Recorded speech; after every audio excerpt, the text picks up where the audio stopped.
Let's talk about the Davos obituary.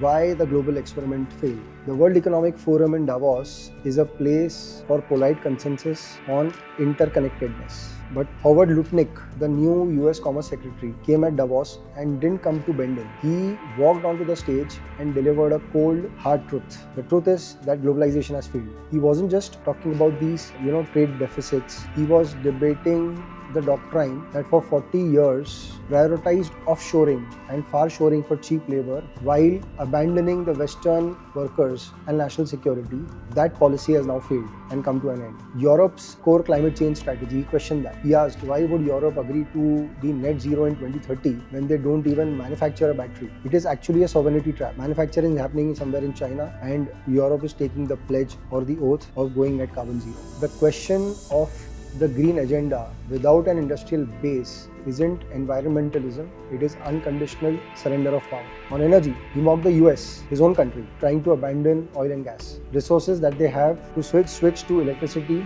that China controls. On medicine, he called the failure of leadership to offshore 80% of APIs, active pharmaceutical ingredients, to a single foreign rival. On industry, he argued that America First isn't isolation, it is actually a blueprint for resilience that every country should follow to protect their own citizens. This wasn't just a speech, it was a shift in the global order. This one-size-fits-all globalization is dead. The future belongs to the nations that have guts to put their own people first. The World Economic Forum at Davos just attended its own funeral.